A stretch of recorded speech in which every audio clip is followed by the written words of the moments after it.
नमस्कार, मैं मानवी ठाकुर। आप देख रहे हैं न्यूज 24 फर्स्ट एक्सप्रेस। जनपद मुजफ्फरनगर के वार्ड नंबर 35 से आजाद समाज पार्टी के समर्पित उम्मीदवार ने 26 नवंबर को होने वाली आजाद समाज पार्टी की महारैली में जनपद के सभी लोगों से कि ज़्यादा से ज़्यादा आने की अपील। आपको बता दें कि 26 नवंबर को आजाद समाज पार्टी के राष्ट्रीय अध्यक्ष एवं नगीना सांसद चंद्रशेखर आजाद के नेतृत्व में पदाधिकारी एवं कार्यकर्ता संविधान दिवस का आयोजन किया जा रहा है, जिसमें महारैली समस्त जनपद वासन से आने की अपील करते शिव कुमार पाल एवं वार्ड नंबर 35 की समस्त क्षेत्रवासियों के लिए विकास को लेकर कही यह बात। कहा, जनता का प्यार और आशीर्वाद मिला तो सभी समस्याओं का किया जाएगा समाधान। सर, इतनी चिंतित हैं आप वार्ड नंबर 35 की जनता के लिए, क्या वाकई में लगता है कि जिस जनता का आप पीड़ा उठाना चाहते हैं जनता आपको मौका दे पाएगी? मुझे पूरा विश्वास है, जनता मेरे प्रति बहुत प्रेम देने को तैयार बैठी है। मैंने अभी पीछे जब मैं अपने वार्ड में घूम रहा हूँ तो मुझे लगा जनता को ना एक पढ़े लिखे व्यक्ति की आवश्यकता है, पढ़े लिखे प्रतिनिधित्व करने वाले व्यक्ति की आवश्यकता है, और मैं उनके बीच का हूँ। मैं वहीं से हूँ और वो इसी बात को लेकर, पढ़े लिखे व्यक्ति को लेकर वो तैयार है अपना प्यार, सपोर्ट, सहयोग और वोट देने के लिए। जनता का आभार व्यक्त करना चाहेंगे? मैं जनता का बहुत आभार व्यक्त करता हूं कि मुझे आपका जो प्यार मिल रहा है उसके लिए, और मैं आश्वस्त करना चाहता हूं आपको कि भविष्य में यदि मुझे मौका मिला तो मैं वो करके दिखाऊंगा कि आपको जो उम्मीद आपने की है बड़े बड़े व्यक्ति से, मैं वो सब करके दिखाऊंगा। कोई बहाना नहीं होगा कि मेरे पास ये नहीं था या मेरे पास वो नहीं था इसलिए मैं काम नहीं कर पाया। मैं 100% आपकी उम्मीदों पर खरा उतरूंगा, चाहे काम मुझे लखनऊ से लाने पड़े, सरकार से मांग कर लाने पड़े, पर मैं अपने अधिकार और संविधान के प्रति जागरूक हूं, अपने अधिकारों के प्रति जागरूक हूं। मैं आपके पूरे सारे काम पूरी निष्ठा के साथ, ईमानदारी के साथ। व्यूअर्स, न्यूज़ 24 फर्स्ट एक्सप्रेस, आज हम पहुंचे हैं जनपद मुजफ्फरनगर के जोरी रोड पर, और ये कॉलेज है, इस स्कूल का नाम है सूर्यदेव इंटरनेशनल स्कूल, और यहाँ के ओनर जो है वो सब 2013 से शिक्षा का मंदिर चला रहे हैं और राजनीतिक में अपनी एक पहचान रखते हैं। और मैं बतला दूं कि इस जनपद मुजफ्फरनगर में 2025 में 26 तारीख को आजाद समाज पार्टी की एक रैली, महारैली होने वाली है, जो संविधान दिवस के रूप में बनाई जाएगी, जिसमें चंद्रशेखर आजाद आ रहे हैं। उन्हीं के वरिष्ठ नेता हमारे साथ बातचीत करने के लिए मौजूद हैं, जो शिव कुमार जी हैं, इस स्कूल के ओनर भी है और वार्ड नंबर 35 से अपनी दावेदारी भी पेश कर चुके हैं। लगातार क्षेत्र में अपनी एक रुचि बनाए हुए हैं, लोगों से वार्तालाप चल रही है, किस तरह के मुद्दे हैं, किस तरह की समस्या है। मैं बता दूं, शिक्षित आदमी अक्सर शिक्षा को लेकर बड़ा गंभीर रहता है, और शिक्षा को लेकर ही इनसे बात की जाएगी कि वार्ड नंबर 35 में शिक्षा की किस तरह की कमियां हैं। जिसे लगातार वहां ग्राम पंचायत 12 और 24 के करीब गांव पड़ते हैं, जो उनके मजरे हैं, उन मजरों में किस तरह के हालात है, किस तरह के वहां के लोग जो है समस्या जूझ रहे हैं, उनसे किस तरह से रूबरू हैं। तो शिव कुमार पाल जी, सबसे पहले तो न्यूज़ 24 में आपका स्वागत है सर। बहुत धन्यवाद अरमान जी। सर्वप्रथम मैं आपका बहुत आभार व्यक्त करता हूँ कि आपने मुझे मौका दिया और आप यहाँ उपस्थित हुए। आभार। सर, 26 तारीख को संविधान दिवस के रूप में महारैली का आयोजन किया जनपद मुजफ्फरनगर में, सांसद चंद्रशेखर आजाद भी आ रहे हैं, तो किस तरह की रैली है, इसका उद्देश्य क्या है? मैं चाहूंगा कि भाई चंद्रशेखर आजाद जी जो हमारी आजाद समाज पार्टी के राष्ट्रीय अध्यक्ष भी हैं और भीम आर्मी के चीफ भी हैं, उनका 26 नवंबर जो संविधान दिवस है उसमें हम लोग संवैधानिक अधिकार बचाओ भाईचारा बनाओ के ऊपर एक महारैली करने जा रहे हैं, जो एक बहुत ही सफल रैली होने वाली है आजाद समाज पार्टी और भीम आर्मी भारत एकता मिशन के द्वारा। इसका जो मुख्य उद्देश्य है, लोगों को अपने हक और अधिकार के लिए जागरूक करना है। जैसा अभी आप देख रहे हैं कि बहुत लोग, अधिकतर जो गरीब लोग हैं, वो ना तो अपने हक के लिए जागरूक है, ना अपने अधिकार के लिए जागरूक है। उसे पता ही नहीं, जैसी व्यवस्था में उसे रखा जा रहा है वो वैसे ही रह रहा है। ना उसे शिक्षा का पता है कि मेरा शिक्षा के लिए क्या अधिकार है, मुझे सरकार से क्या मांगना है, उसे बेचारे को कुछ नहीं पता है। तो उस सबको देखते हुए हम हक और अधिकार की जागरूकता के लिए, संवैधानिक अधिकारों की जागरूकता के लिए इस रैली का आयोजन आजाद समाज पार्टी करने जा रही है। सर, इसका जो जिससे बताया आपने कि गरीब कुछ लोगों की आवाज को बुलंद करना, और जो उनके अधिकार है जिनसे वो रूबरू भी नहीं है, अगर है तो उनको अधिकार नहीं मिल पा रहा है, इसमें किस तरह से के माध्यम से आपको जो है प्रचार प्रसार करेंगे, किस तरह से जागरूकता फैलाएंगे? इस रैली के माध्यम से हम लोगों के बीच में पॉम्फलेट बांट रहे हैं, उनके अधिकार क्या हैं, घर घर जा रहे हैं, मोहल्लों में जाकर नुक्कड़ सभाएं कर रहे हैं।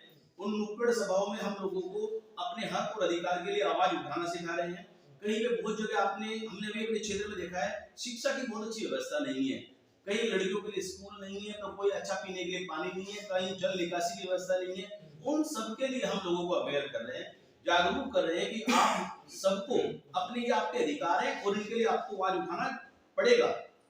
देखिए, मैं बता दूं, आम जनमानस और गरीब परिवार को, गरीब व्यक्तियों को, खासकर मिडिल क्लास को, थर्ड क्लास को आवश्यकता पड़ती है शिक्षा और चिकित्सा की, जो हमारे देश में निःशुल्क की जो है मांग उठाते हैं। लगातार भीम आर्मी के लोग, आजाद समाज पार्टी के लोग इस बात को आगे रखते हैं कि अगर हमें मौका लगता है, सरकार से मांग करते हैं और हमें समय मिलता है, हमें मौका इस तरह का मिलता है कि हम इस लायक हो कि हम चिकित्सा और स्वास्थ्य बिल्कुल तरह से बिल्कुल फ्री कर दें, निःशुल्क कर दें, जो गरीब परिवार आगे बढ़े। सर, बहुत अच्छी बात है। वार्ड नंबर 35 आपने दावेदारी पेश की। सर, चुनाव का उद्देश्य क्या है, किस तरह के मुद्दे हैं? वार्ड नंबर 35 में मैं पिछले काफी समय से सक्रिय हूँ और मैं वहां पे बहुत बारीकी से देख पा रहा हूँ कि शिक्षा का बहुत बड़ा मुद्दा वहां पे अभी है। क्या है कि हमारी बेटियां जो प्राइमरी स्कूल तक तो पढ़ लेती हैं, उसके बाद उनके पास पढ़ने स्कूल, बड़े स्कूल, 12वीं तक जाने के लिए स्कूल नहीं है। और आप भी देखिए, आप भी जागरूक हैं, जानते हैं कि अभी बरसा, अभी मौसम जो है, गन्ने कहीं बड़े बड़े हो गए हैं और किसी बेटी को एक गांव से दूसरे गांव जाने के लिए बड़ी दिक्कत होती है। अभिभावक पहले अपनी बेटी की सुरक्षा चाहता है, शिक्षा बाद में पसंद करता है। अब कोई बच्ची एक गांव से दूसरे गांव जाएगी, बड़े बड़े ईंट हैं, बड़े बड़े खेत हैं, सुरक्षा की ऐसी व्यवस्था नहीं है, तो वो पसंद चाहता है कि मैं अपने बच्चे को भेजूं ना, घर बैठा लूं। और इसी वजह से मेरे क्षेत्र की बहुत सारी बेटियां ऐसी हैं जो पढ़ने की इच्छा तो बहुत रखती हैं, परंतु वो सुविधा न होने के कारण पढ़ नहीं पा रही है। तो श्री कुमार पाल जी का क्या प्रयास है उस क्षेत्र में? मेरा पूरा प्रयास, क्या मेरे वादे हैं, मैं प्रयास करूंगा पूरा कि बच्चों के लिए, बेटियों के लिए स्पेशली जो विद्यालय है, 12वीं तक के विद्यालय उन्हीं गाँव में खोले जाएं जिन गाँव में वो बेटियां हैं। हर गाँव में एक सरकारी विद्यालय हो, 12वीं तक का विद्यालय हो, कोई दिक्कत नहीं है, वो बनना चाहिए। ठीक है। अब पहला मुद्दा रहा शिक्षा का। मैंने कहा था शिक्षा को लेकर बड़े गंभीर नजर आए। शिव कुमार पाल एक शिक्षा का मंदिर चलाते हैं, काफी वर्षों से यहाँ पर सेवा दे रहे हैं और इनका चुनाव लड़ने का मकसद है कि गांव में जो गरीब बच्चियां हैं, जो बेटियां हैं, वो दूसरे गांव में ना जाकर उनको वही शिक्षा प्राप्त हो। सर, आपके वार्ड नंबर 35 क्षेत्र में कुछ गाँव ऐसे हैं जहाँ पर एक अंतिम जो यात्रा होती है वो शमशान घाट और और गांव समाज से अलग बाहर के लोग भी आते हैं जिनको बड़ी सख्त मशक्कत करनी पड़ती है। उनसे क्या हाल होगा? ये बड़ा अच्छा मुद्दा आपने उठाया है भाई। पिछले काफी समय से मैं जितने भी इस तरह के अंतिम दुख की बातें घरों में होती हैं, जितने भी मौत हो जाती हैं, मैं उनमें शरीक हो रहा हूँ और बहुत बार, अधिकतर बार मैं देखता हूँ, अधिकतर गाँव में शमशान घाट जो है या कब्रिस्तान है, उनकी व्यवस्था अच्छी नहीं है। कब्रिस्तानों में चारदीवारी नहीं है, तो उसमें जानवर, बच्चे सब उसमें खेलते रहते हैं और जानवर उनमें घूमते रहते हैं। ऐसे ही जो शमशान घाट है ना, वहाँ पे भी बहुत अच्छी व्यवस्था नहीं है। जैसे बरसात के ऊपर छत नहीं है, बरसात में अगर अंतिम संस्कार करना हो, वहाँ जाने के लिए जो रास्ता है उसमें बहुत ज्यादा घास, खराब व्यवस्था है। जो आने जाने के रास्ते हैं, आने जाने के रास्ते बहुत ज्यादा खराब है। जो शमशान घाट तक पहुंचने वाले रास्ते हैं, एक गांव के नहीं, मैं नाम लेके बता सकता हूँ। अधिकतर मेरे इसमें जिला पंचायत में लगभग 24 गांव पड़ते हैं। मैं अधिकतर की बात कर रहा हूँ, लगभग 70% ऐसे हैं शमशान घाट जहाँ पे आदमी को जाने के लिए मशक्कत करनी पड़ती है। रास्ते या तो गंदे हैं या बहुत घास भरी हुई है, घास में कीड़े कांटे का डर रहता है, भाई व्यवस्था बढ़िया नहीं है। तो मेरा जो है इसमें कि अगर मुझे कभी जिम्मेदारी मिली और कहीं मुझे मौका मिला तो मैं इस सब व्यवस्था को, चाहे कब्रिस्तान हो चाहे शमशान हो, उसको चारदीवारी से, उसको जो भी व्यवस्था होनी है, छत लगाएंगे वहां पे जाके, जो शमशान है उसकी व्यवस्था उचित करेंगे और आने जाने वाले रास्तों को भी पक्का और इंटरलॉक लगा के बढ़िया व्यवस्थित करेंगे। देखिए, शिव कुमार पाल, इनकी बैकग्राउंड जब मुझे पता लगा लोगों से, ये बहुत मजबूत व्यक्ति हैं, ग्राउंड भी इनका अच्छा है। इनका मकसद है चुनाव लड़के क्षेत्र में आम जनमानस को सुविधा दिलाना, जिससे लोग वंचित हैं, जिनको लोग जो है बड़े बड़े वादे कर उनको सपने दिखाए जाते हैं, फिर समय पे आकर उनसे ये भी पूछते कि तुम्हारा कौन मर रहा, कौन गिरा। बड़ी अच्छी बात है सर। आपसे एक सवाल और है, तीसरा सवाल है मेरा कि जो हमारे युवा हैं वो सड़कों पर भागदौड़ कर रहे हैं, आज भी कुछ ना कुछ साथ सोच रहा है, क्या उनके लिए कुछ तैयारी की व्यवस्था आपने प्रयास करने का प्रयोग है? भाई अरमान जी, आप बहुत जायज मुद्दे उठा रहे हैं, जो वास्तव में आज क्षेत्र की जनता के मुद्दे बहुत जायज हैं। मैं रोज देखता हूँ हमारे युवा साथी सड़कों पर दौड़ लगा रहे हैं, कारण क्योंकि खेल की मैदान की व्यवस्था नहीं है। आज भारत एक ऐसा देश है जहां से अगर खेल प्रतिभा निकालना चाहे तो बहुत निकल के आती है, परंतु हम जो निकालना चाहे वो कहाँ देते हैं? एक सिटी में, जिले में एक हमने स्टेडियम बना दिया, पर क्या गांव का देहात का बच्चा वहां जा सकता है? बिल्कुल बिल्कुल बहुत मुश्किल है। खेल में अधिकतर गरीब का बच्चा आगे निकलता है, और गरीब के लिए क्या गांव में स्टेडियम है, क्या खेल का मैदान है। कहीं मैं कहता हूँ लगभग 24 गांव है, एक गांव में तो आप मान लीजिए मेरे हिसाब से कासमपुर गांव में वहां अभी अलॉट हुआ है, उसके अलावा कहीं कोई मैदान नहीं है। और मैं जहां भी जा रहा हूँ, जिस भी गांव में जा रहा हूँ, हर जगह से युवा मेरे से कहते हैं कि जी हम वोट आपको देंगे, परंतु हमारे खेल के मैदान का आश्वासन दे दीजिए। मुझे बड़ा अच्छा लगता है कि युवा इतना जागरूक है, युवा आगे खेल में आगे बढ़ना चाह रहा है, परंतु हम और हमारी सरकार उन्हें सुविधा नहीं दे पा रहे।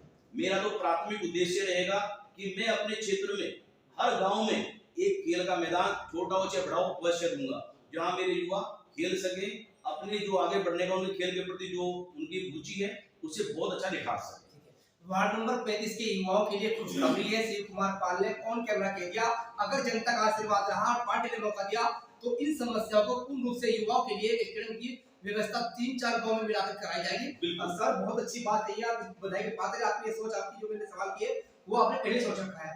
अब सर ये हमारा जो चौथा मुद्दा है, चौथा मुद्दा क्या है सर कि आपने कुछ दिन पहले बरसात बहुत खतरनाक हुई, काफी बरसात हुई सर, तो काफी लोग मुकसक करके बड़ी रोड पर बिल्कुल पानी भर गया सर, कई लोगों घर में पानी भर गया सर। जोधपुर से साफ ये वार्ड नंबर 35 इसमें किस तरह के आप सोचते हैं? भैया हनुमान जी, आपने ये मुद्दा बहुत जायज उठाया ये भी, क्योंकि अधिकतर गांव जैसे मैं घूम रहा हूँ तो जोड़ घासों से लबालब लदे पड़े हैं। घास है जोड़ों में, अगर जोड़ साफ होंगे, पानी की निकासी अच्छी होगी तो पानी क्यों रुकेगा? पानी सड़कों पे तभी भरता है जब जोड़ों की, तालाबों की सफाई व्यवस्था बढ़िया ना हो। अधिकतर गांव देख रहा हूँ वहाँ पानी की सफाई है ही नहीं। अगर ये सफाई हो जाए, सही समय पे हो जाए, तो बरसात में इस तरह का पानी की खराब व्यवस्था ना हो, लोगों को साफ पानी पीने को मिले और लोगों को जो सड़कों पानी भरता है इससे निजात मिल जाए।